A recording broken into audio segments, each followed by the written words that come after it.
Okay, so good morning, dear jury, dear audience.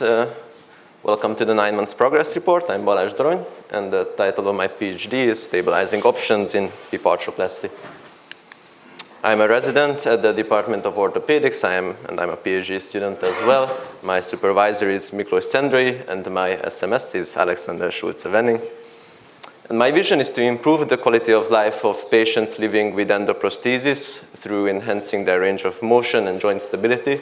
And my mission to achieve this mission is to clarify the indications for different endoprosthesis designs.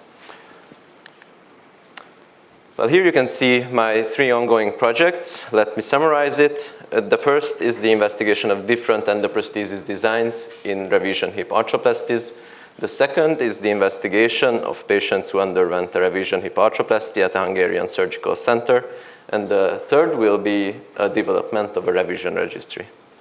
So let me tell you some information about my first project. So, what is an arthroplasty?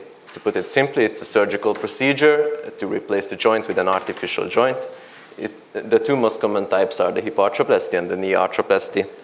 On the x-rays below, you can see 2 different designs of total hip arthroplasties. Well, some people say that the hip arthroplasty or the hip replacement is a surgery of the century, but why do they say that? Well, because we are living in an aging society, and the lifetime prevalence of hip osteoarthritis is 10 to 15%, which is the main indication for hip replacement. Therefore, surgeons perform more than 1 million hip replacements worldwide each year. That's a huge number. That's why the annual cost burden in the USA is around $15 billion, and it's still growing. And if a complication arises, a revision surgery will be necessary, but revisions are not without complications either. The most common complications of hip revisions are aseptic loosening, periprosthetic fractures, dislocations, and infections. In an average center, 20% of all endoprosthesis surgeries are revision surgeries, but according to some projections, this number will double by 2026. As these surgeries are complicated and expensive procedures, they impose a great burden on our healthcare system. That's why we would like to avoid their complications as much as possible. On the x-rays here, from left to right, you can see situations where something went wrong. Here is a dislocation, here is a periprosthetic fracture, and here is an aseptic loosening. And on the x-rays below, you can see the end result of different revisions. Well, one of our greatest concerns after performing a revision hip arthroplasty is the chance for a dislocation, but let me tell you some options to prevent that. The first one is using a dual mobility system. It has 2 points of articulation, an external one and an internal one. It increases the range of motion, and it is designed to prevent a dislocation. It is used in primary and revision cases as well. Another option is to use a so-called constrained liner. It is designed originally for recurrent instability. It is holding the femoral head captive within the socket, and it usually uses a locking ring or a snap fit mechanism. It can be used in primary and revision cases as well. And another option would be to use a large femoral head. The diameter of the head in these cases are 36 millimeters or bigger. It offers greater impingement-free range of motion, and it increases the jump distance required for the dislocation. It offers more stability, but it will result in more component wear and higher risk for liner fracture. And our aim is to find out which prosthesis design is the best to use in revision hip arthroplasties.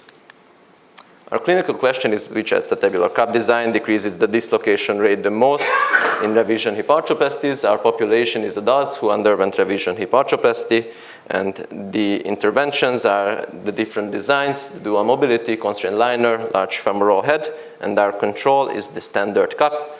And the outcomes of interest are the dislocation rate, the aseptic loosening rate, and the overall implant survivorship. Our hypothesis is that these newer designs are superior to the standard cup in terms of dislocation.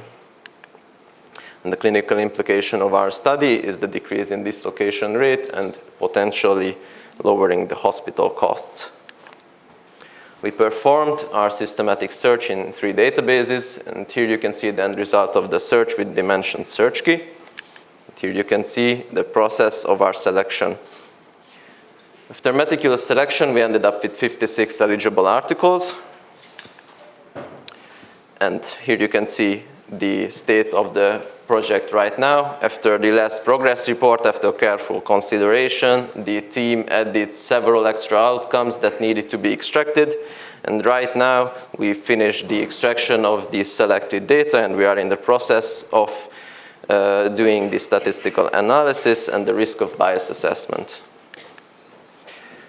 Our outcome measures are odds ratios and means with 95% confidence intervals. And we have ongoing analysis for the dislocation rate, the aseptic loosening rate, the overall implant survivalship, and the baseline and surgical data of these patients.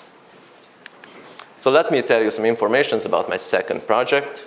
It is the investigation of patients who underwent hip revision surgery at the Hungarian Surgical Center. Well, the center in question is the Orthopedic Department of Semmelweis University. It is one of the biggest revision centers in the country. They have extensive clinical experience in revision surgeries, and they have a diverse patient pool, hence it's being a national institute. And our aim is to analyze the patients who underwent revision hip arthroplasty at Semmelweis. The data will be collected by 2 PhD students and hopefully 2 student researchers. The data will be validated by a doctor. And we don't have any ethical approvals, and we involved only 1 surgical center, but we are planning to do a prospective study based on these experiences. And right now we are in the process of data collection. Our inclusion criteria is adults who underwent revision hip arthroplasty at Semmelweis University, and our inclusion criteria are tumor as the indication for primary or revision arthroplasty, and we are excluding planned 2-stage revisions for periprosthetic joint infections. I mean, to be precise, we are not excluding them, we will just be counting them as 1 procedure instead of 2.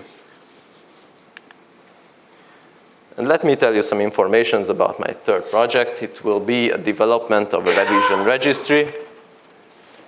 Well, there's probably no need to tell you about the importance of registries in science and daily patient care. It applies even more in the field of joint replacement revisions because it is being such a technical field it is. Here you can see examples of well-functioning arthroplasties. A well-functioning arthroplasty register to be precise. These are the sources of probably the highest quality studies published in orthopedics each year. And I think it's clear that we have to build our own registry in order to keep track of our own performance and the development and the outcomes of our own patients.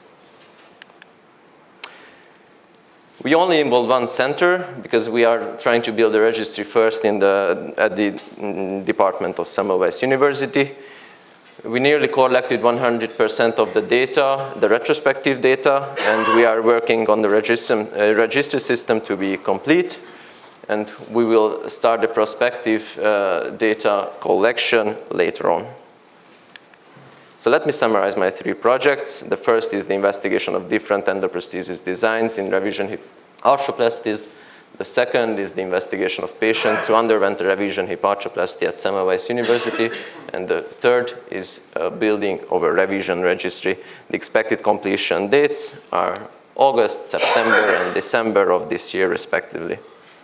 And let me close my presentation with the words of Daniel Ricardo. Sometimes you've just got to lick the stamp and send it. Thank you very much.